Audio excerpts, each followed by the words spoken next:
समझ नहीं आ रहा अपने सैलरी इंक्रीमेंट का क्या करूं। बेटा इतना क्या सोच रहा है?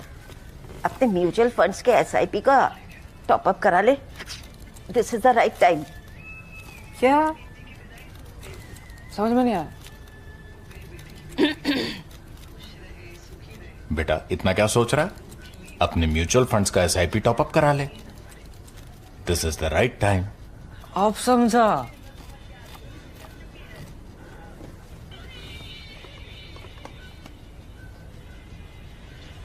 Mutual fund investments are subject to market risks. Read all scheme-related documents carefully.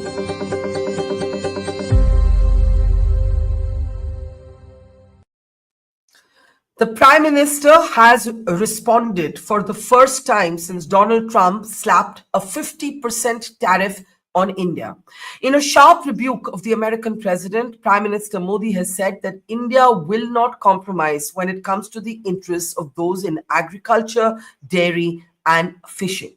The Prime Minister also made another somewhat cryptic remark. He said he knows he will have to pay a personal price for this, and he is ready. On this special broadcast, we continue to look at both the politics and the geopolitics after Trump has brought a hammer down on Indo-U.S. relations, upending rules of global diplomacy as well as global trade. I'm Barkha, you're with the Mojo Story. The Prime Minister has responded in a sharp rebuke of Donald Trump without naming him even once. Prime Minister Modi said that India would not compromise when it comes to the interests of those who work in farming, fisherfolk, dairy, and India was ready to take what came with this position. He also added that he knows that he would have to pay a personal price and he was ready for this. These were the Prime Minister's first remarks after Donald Trump gave a rather clueless I don't know answer when quizzed about America's own trade with Russia and then proceeded to slap 50% tariff on India. Meanwhile, NSA Doval is in Russia and has announced an impending visit by Vladimir Putin to India very soon. This even as the Prime Minister heads to China for the SCO summit at the end of August. Global geopolitics is changing. Everything is in a state of churn. And forget everything else. After attacking India for its purchase or our purchase of oil from Russia, now it seems Trump is getting ready to meet with Putin. In fact, the day Ajit Doval was in Moscow, so was Trump's own envoy, Steve Witkoff. On the program today, we asked three top experts where they see this dynamic going from here. Is this transitory? If Trump manages to broker some sort of deal between Ukraine and Russia, will the tariffs be forgotten? And even if they are, can India ever forget the way Donald Trump has behaved and acted in these last few days? Let me introduce our guests on the program today. If we can bring them up now. We're joined by military veteran General Raj Shukla. Welcome to the program, sir. Also joining us is a veteran diplomat, Ambassador Dr. Mohan Kumar. And I believe that Indrani Bakchi, who's the CEO of the Ananta Aspen Institute, should be with us any moment now. In fact, I can see her there at the back end. Welcome, Indrani. Indrani there, the CEO of the Ananta Aspen Center. It's good to see you. Before we get started, I just want to play out the Prime Minister's statement, and that should take us straight into the heart of the debate. Take a look.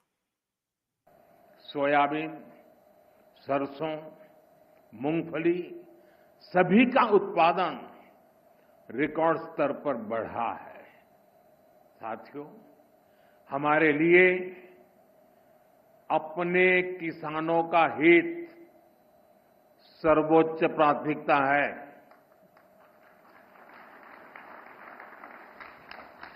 Bharat अपने किसानों के, पशुपालकों के और मछुआरे भाई बहनों के हितों के साथ कभी भी समझौता नहीं करेगा।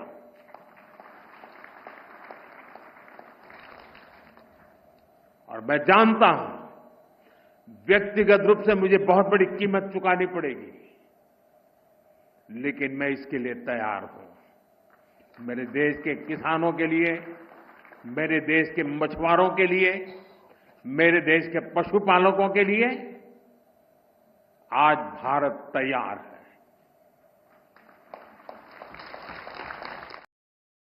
All right, let's get straight to our conversation now. The Prime Minister's public statements give you a glimpse into the fact that the negotiations did stall over the issue of opening up of the farming sector. But Trump's response makes it very clear that there's something personal here. It could be his desperate need for validation for America's messaging during Operation Sindoor. Ambassador Dr. Mohan Kumar, your first responses. Well, thank you very much for having me. I think it's good that the Prime Minister has stated the obvious. Even in the WTO negotiations of which I was a part, even in the Uruguay round 20 years ago, and things have since then only remained the same. I wouldn't say have gotten worse. India's agriculture actually is a sector that hasn't been able to subject itself to meaningful reform. It hasn't become productive. And in my conversations with farmers, I get the feeling actually in some ways the land holdings have even become smaller. Given this situation and given the fact that we are unable to motivate the farmers of Punjab and Haryana to shift from rice to cash crops, and you saw the agitation when the eminently sensible farm bills were introduced, they were not accepted. So I think the Prime Minister is stating the obvious when he says, I would say some things in agriculture, some things in dairy, and some things in fisheries are absolutely non-negotiable. I wouldn't say everything in agriculture, everything in dairy, but maybe we can talk about it a little later. For now, I'm glad he has laid down this red line. This is a non-negotiable red line. Any Indian trade negotiator will tell you everything else is up for grabs, but not this particular sector. Indrani Bagchi, do you believe, however, that what has happened or what continues to play out every day between Trump and India is strictly to do with trade, is strictly to do with disagreements over the sectors that Dr. Mohan Kumar, Ambassador Mohan Kumar just listed? There seems to be something else going on here. Trump's pivot towards Pakistan, whether that's because Pakistan has a lobbying firm led apparently by Trump's former bodyguard, or whether it's because of interest in Iran or Trump's business links to Pakistan's crypto council, I do not know. But there are talks about Munir getting invited for a second luncheon to Washington. There is Trump's sort of very obvious personal pique. There is something else where the disagreements over farming, fishing, and dairy do not fully explain what's actually going on here. What is going on here? Hi, Barkha. Great to be on your show. Honestly, I mean, we can speculate, of course. I do believe that, like you, that it's not really, it's not only the trade negotiations, because India's trade bottom lines or trade no-go areas have been known to the world for a very long time. And as Ambassador Kumar just said, even in the WTO negotiations, I mean, at this moment, I'd say the WTO is an institution only in name. But there is definitely in the, I'd say these are two parallel tracks. They have converged somewhat. I'd say apart from the trade negotiations, which stalled on agri-dairy and soy, the other bit is, I think, much more personal and much more connected with the Sindoor optics around the Sindoor ceasefire.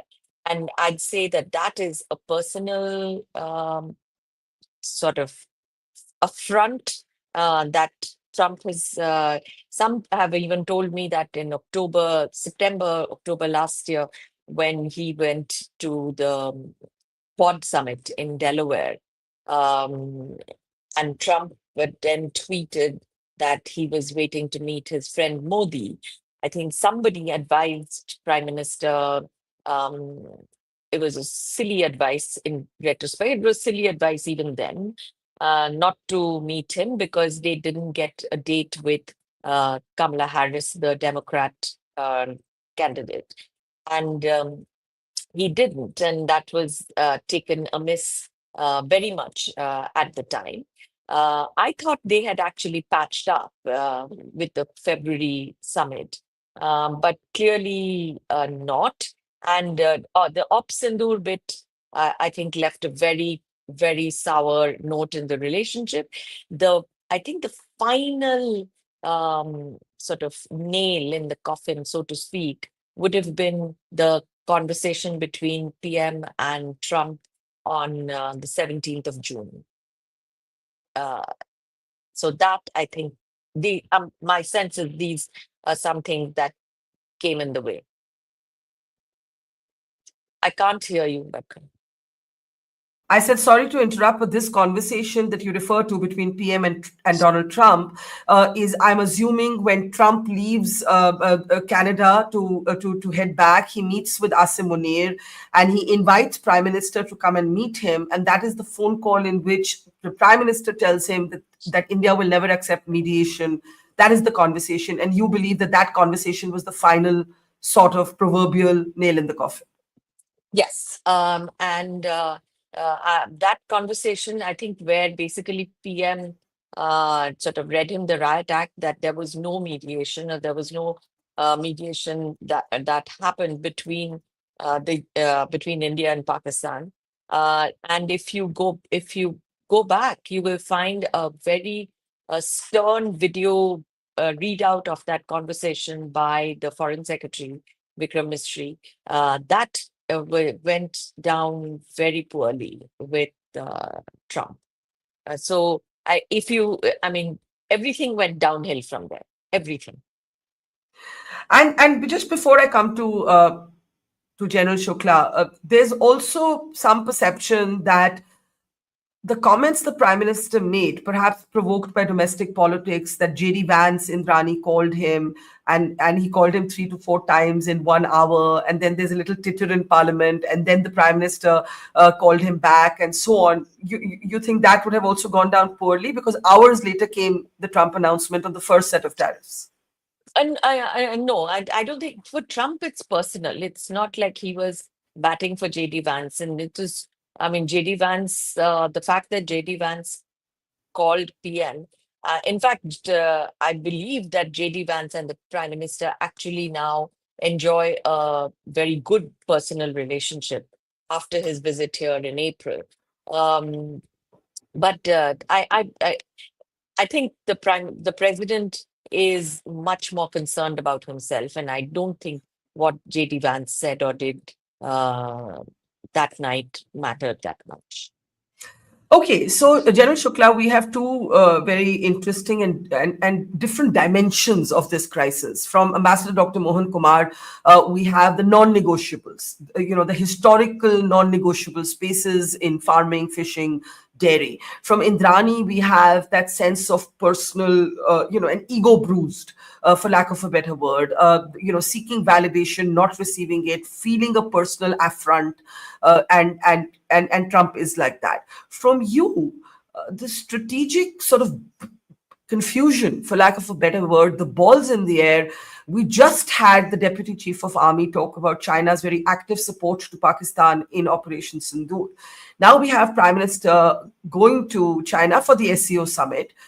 You have the announcement from Ajit Doval that Putin is coming here. The dates have been nearly finalized. That's what Mr. Doval has said. And you have an unpredictability now in dynamics going forward. Yeah, Barkha, so thank you very much. What Indrani said and what the ambassador said, both could be right. But I have another perspective and I just like to add it.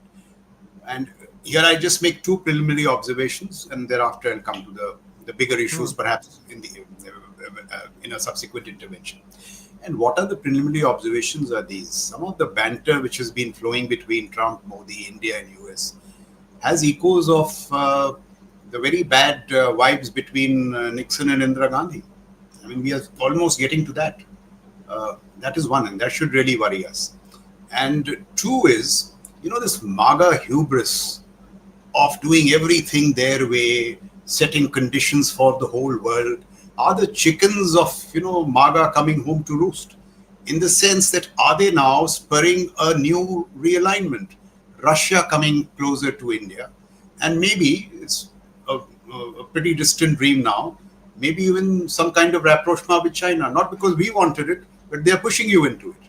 So these two issues is, something that we need to do. Otherwise, if it were just these superficialities, you would not come to this kind of banter. So there is something seriously afoot. I mean, the Prime Minister saying that I'll have to pay a personal price for it. There is something very, sinister afoot. So I think the Indo-U.S. relationship is in deep trouble. And when I return in a subsequent intervention, I will say why. Because I think there are larger issues at play. So since you spoke of Indira and Nixon, we just picked up a little sort of photo piece from albums of the past. Is it that bad? Can it be repaired? If there is a deal that Trump succeeds in getting on Russia and Ukraine, will he suddenly be in a better mood? We don't know. Before I come to Ambassador Dr. Mohan Kumar, I just want to play out this statement from NSA Ajit Doval in Moscow. Take a look.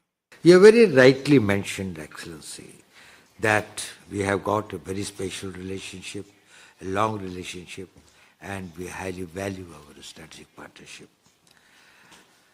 We have had high-level engagements, and these high-level engagements have contributed very substantially. We are very excited and delighted to learn about the visit of His Excellency, the President of Russia, President Putin, to India. I think that the dates are almost finalized now. The more important thing is this, that is, these summit meetings have always been the watershed points.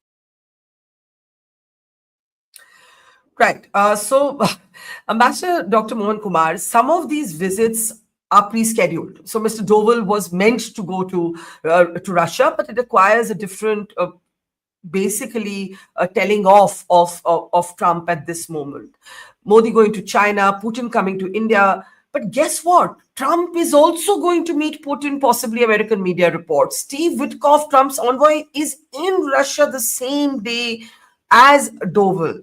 If you look at the trade numbers, which MEA, our foreign ministry, finally calls out, you see a $3.5 billion trade value between US and Russia in last year alone, including in import of fertilizers, as well as sort of the import of uranium and so on. The numbers are on our screen, $1.27 billion of just imported fertilizers in 2024. The staggering hypocrisy has been called out by India. But now what? There are those who are asking, why isn't there more of a connect in Washington with our diaspora, with key players of the Indian American community?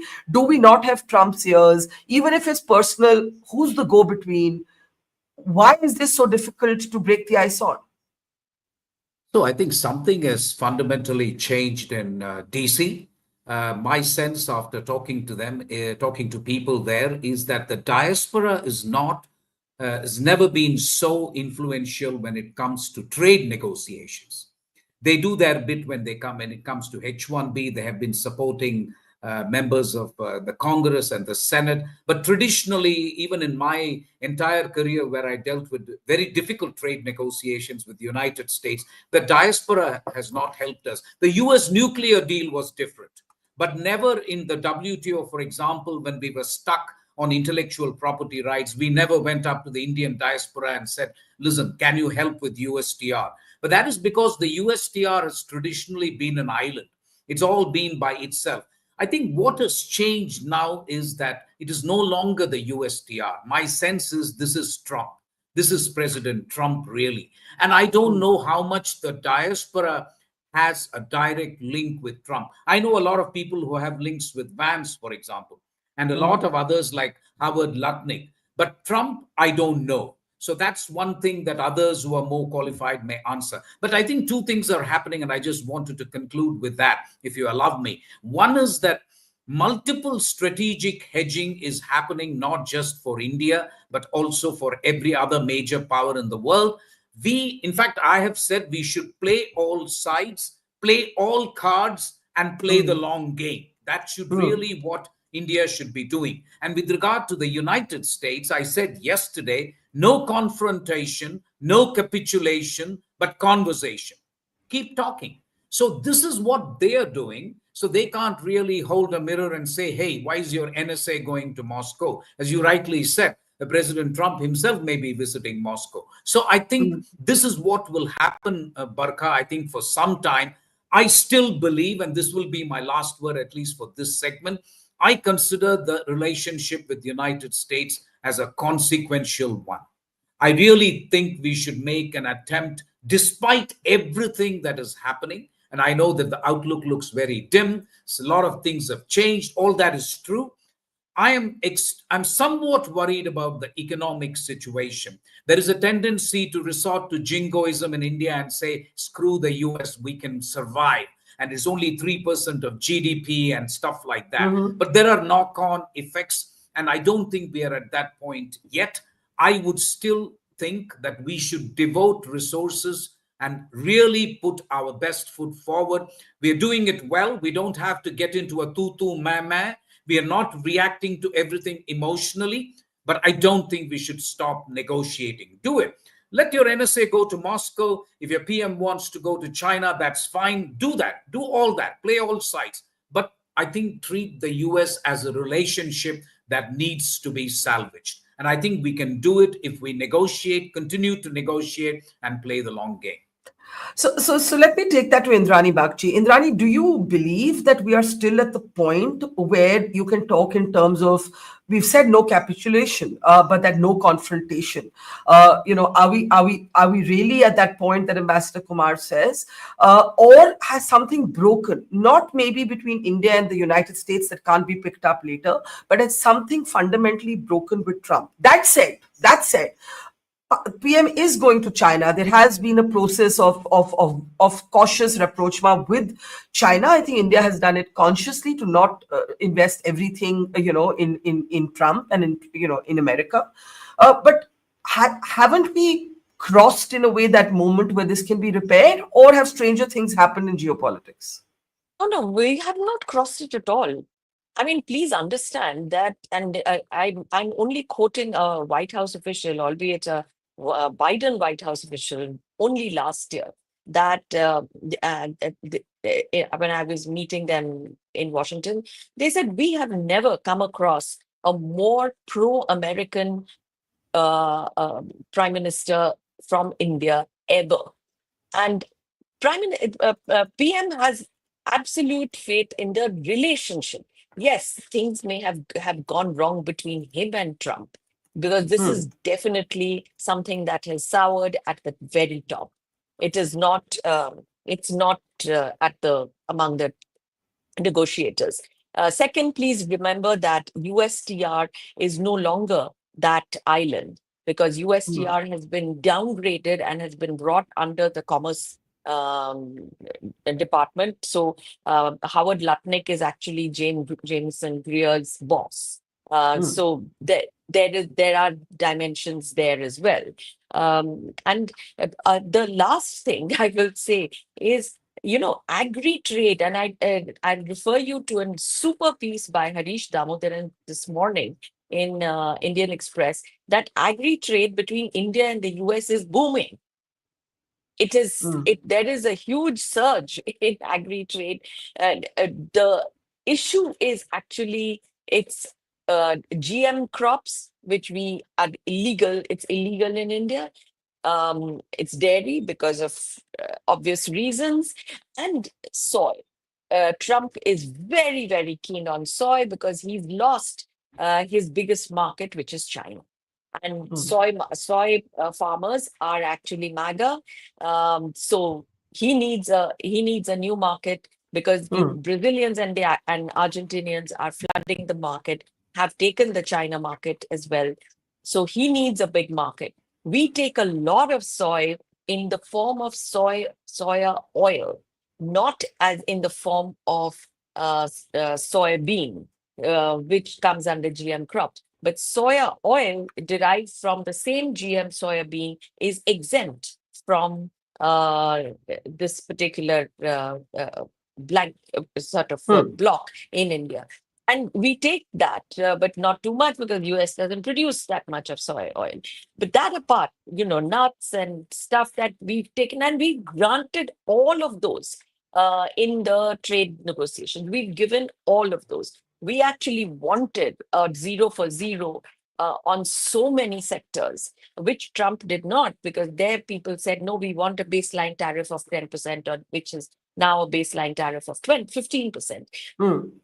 So it's not just the deal, but this is it. I mean, I've heard people say this here. This is actually a 1991 moment. It is not a 1971 moment.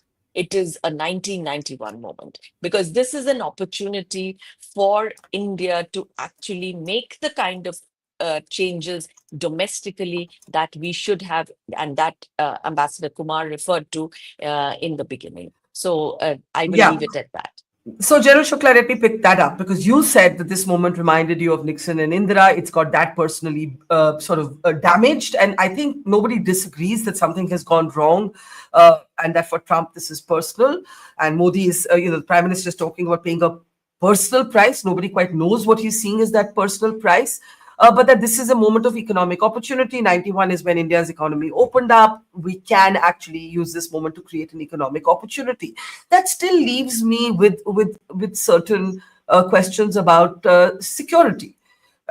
Trump's sort of pivot, or I don't know if I should call it a pivot, but the sort of, kid glove treatment for Pakistan, for Asim Munir. The first lunch was seen in the context of strikes on Iran. If there is to be a second lunch, and it's not corroborated, but there are media reports that Munir has been invited back to Washington. What do we make of it all?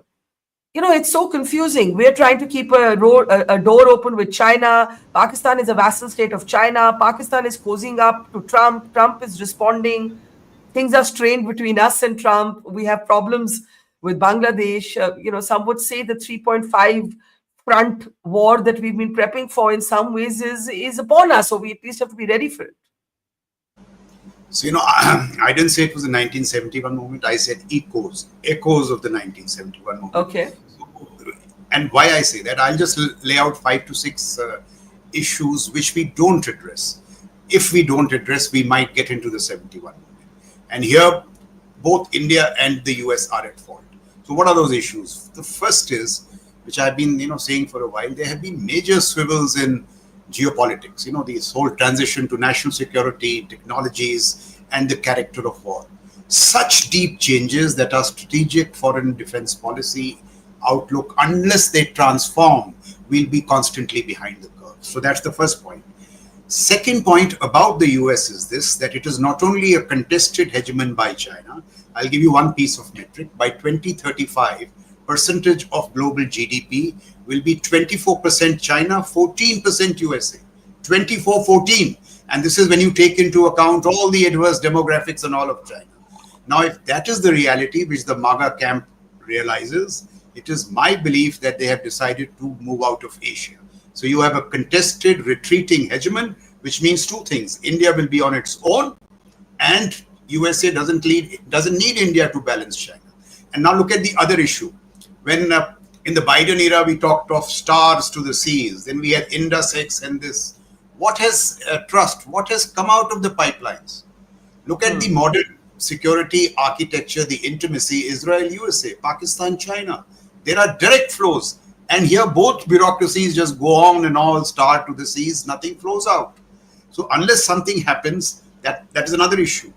3, I think now, what really rattles the West is the strategic autonomy, which is that India won't pick a side. That we'll buy oil from Russia, we'll do trade with USA, engage with Iran. This really hits them. And we must exercise strategic autonomy, but where are your own capacities? AI, defense.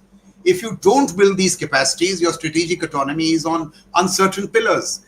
And the last point is this, that we cannot afford to alienate both the faraway hegemon and the near hegemon.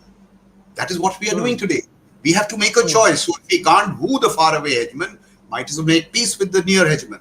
And the last point for the Americans is this, that listen, as a long-term investment, India is a brilliant choice. But if you are going to get guided by this Trump myopia, deal, you are going to destroy the relationship. That's exactly what they are doing. So we need some people who have a long view.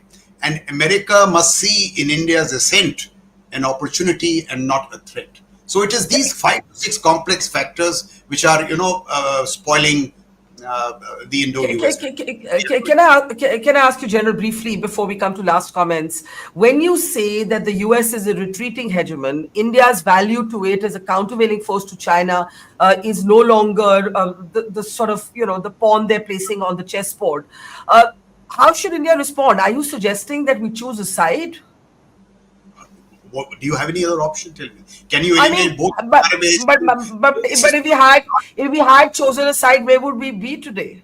We're trying to choose a side, but I mean, choose a side in what? See, the point here, it is not really energy security. Energy security, we have other options. It is technological sovereignty. Where do we get our technologies from?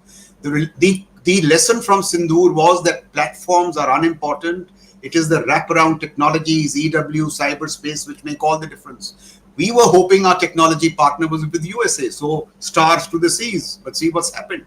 So this is how, I mean, I don't have prescriptions, but this is how grim geopolitics is. And we therefore have to be very agile. We cannot afford to be lazy. Just when innovation was required so much, we have regulation coming back. We are to blame for this. All these startups in defense and all, you ask them. So we have to understand the gravity of the problem. And I'm saying some of the issues are of our own making. If the Americans know that you are so weak on these issues, of course they'll squeeze you. Okay, before we come to final comments, Trump was asked by American reporters, why are you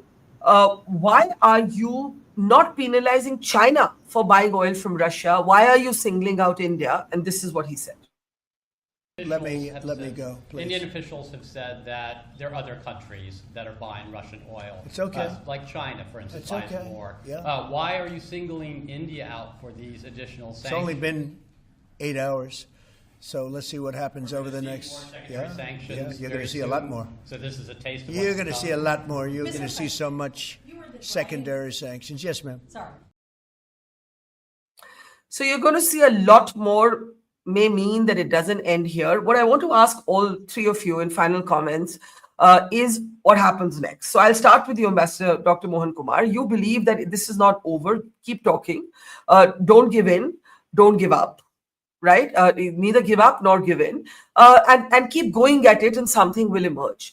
Is that something going to depend also on the dynamics of how Trump's attempt to once again get Russia and Ukraine to stop their conflict? I mean, imagine for a moment, let's war game this, that happens because we now have Fox News confirming that Trump is open to meeting Putin. We have Marco Rubio saying that the US envoy, which is Steve Witkoff, will return with the Russia-Ukraine peace framework from Moscow. So, I mean, for me as an Indian, it's like you guys can do whatever you want to with Russia. Maybe 3 weeks later, Trump will be calling Putin his friend, and look at the name calling with India. That's it. Putting sentiments aside, where do we go from here? So I still believe that it's wrong to compare ourselves with China. I wouldn't do it if I was a negotiator. Go and tell the US, why are you taxing China less and why are you taxing India more? I would stand by the merits of my own relationship. There are three things I would look for if you're looking for external factors. First, I would look for the midterm elections and the issues that will impact midterm elections, particularly cost of living and stuff like that. Second, I would watch out for this big, beautiful deal between US and China, if it does come about. Or as he said in response to a person who asked the question, that why are you jumping the gun? I'm going to tax China too. That was my interpretation of what Trump said. So we'll wait and see what happens between US and China, and of course, Russia, Ukraine. Meanwhile, there is no harm in India. Number one, as I said, playing all sides. Don't foreclose options, whether it is buying oil from Russia or whether it is dealing with China. Both Russia and China are your neighbors. They are going to be there. America is far away. So I wouldn't ever suggest that we foreclose options with these two countries. So you continue to do what you're doing. All I'm saying is, with regard to the US, you will find that the geopolitical situation shifts, and then you will find your negotiations will also change one way or the other. Wait for it. And there are two important things which are on the line here. One is the Quad meeting. We haven't had the chance to talk about it because there is a Quad summit, and who knows, that may have to be postponed, but I don't want to second guess anybody, because unless Trump comes, you can't have a summit. And the second thing is there are other issues in the relationship that are on the line, like the 10-year defense treaty, for example. I don't see that happening also in the short term until we fix this deal. So in many ways, I think, Barkha, a lot hinges on this trade deal. But at the same time, I would say that don't worry too much about the external factors. Keep looking at it, but don't foreclose your options yet. Okay, General Shukla, do you agree? Before I give Indrani the last word, the Quad could be postponed. I mean, I can't imagine the Quad happening in these circumstances, but who knows? I mean, we have seen stranger things, all of us, in our many years of covering seemingly adversarial countries that then find a moment to, bring to meet at the dialogue table. So, Barkha, a year back, I was pretty rosy-eyed about the American relationship. I am no longer. There was a lot to worry. See, where do you end? What is the argument? Is it oil? Suddenly it becomes our weapons from Russia. The other day I heard Steve Bannon, who's at the heart of the MAGA camp, argue that the H-1B was a lie. He says that this business that there is no American talent, so Indian talent must come in, is a lie. He says Americans are talented. Companies have kept US talent out and got Indian talent in. Now, if these are going to be the unending series of arguments, the relationship is fraught. So the MAGA camp it is impossible to deal and negotiate with the MAGA camp. Sorry to say so, they are a set of madcaps. It is just impossible to deal with them. But I mean, that's what you have. So what are you going to do? So I'm telling you. So so the prescriptions will come from the ambassador and Indrani. They are the ones who have deeper expertise in this. I can just to me, it seems that now there is a lot to worry. I'm telling you, Indrani knows I was very rosy-eyed about the American relationship. And now see, from my own experience, TTTI to now, I've heard a lot of promises, platforms, yes, technology front and all. And some of the diplomat friends who tell me that Russia is a better partner, I'm tending to agree with them now. In terms of my God, it is really back. Indrani has the last word. No, I was just going to say it is really back to the future then. If today you are feeling as a military veteran that Russia, I was very rosy-eyed about the Americans, and Indrani knows it. But somehow it's been very disappointing for the last 1.5 years. Fair enough. I think, Indrani, a lot of people may feel that way today because they're not looking at this through the lens of sort of informed historical context like all of you have. They're just saying, okay, there's this guy sitting in the White House and he's talking badly about it to India. Surely we can't take this. Now, we understand that, other countries have done worse. China has supported Pakistan and Pakistan's patronage of terrorism. And Pakistan, of course, is a direct affront to our security. My question to you is, since you do think that it is not past that stage of being repaired, what could repair it? The last part of your question, I have no idea. My sense is, circumstances throw up opportunities. The fact of, shall we say, the logic of the relationship, of the India-U.S. relationship has not changed, will not change. Because geography is the devil.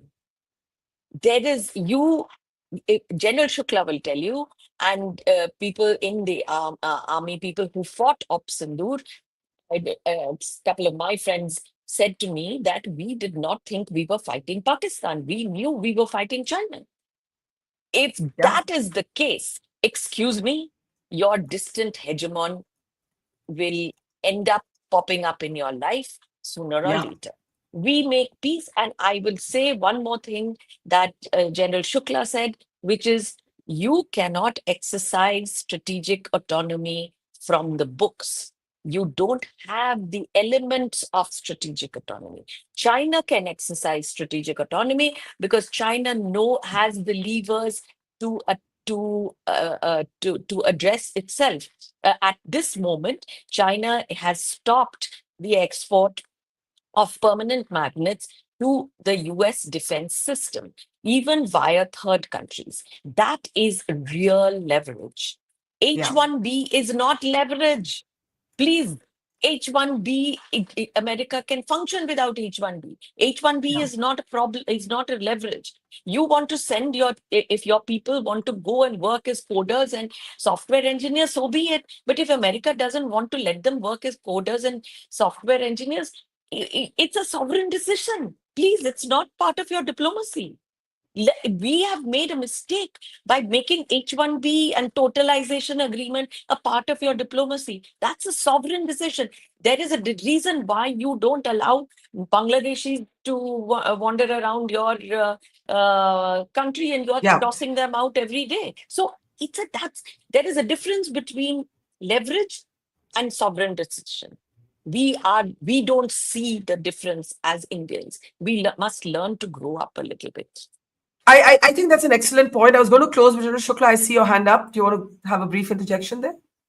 H-1B is not leverage, certainly, but be graceful, damn it. H-1B has built your America. IITs have built their America. At least be graceful. Okay. Graceful people, General. Okay, fine. We are not graceful. We are not graceful people. Nobody is graceful. Okay, 2 short points more. There are still 21 days left.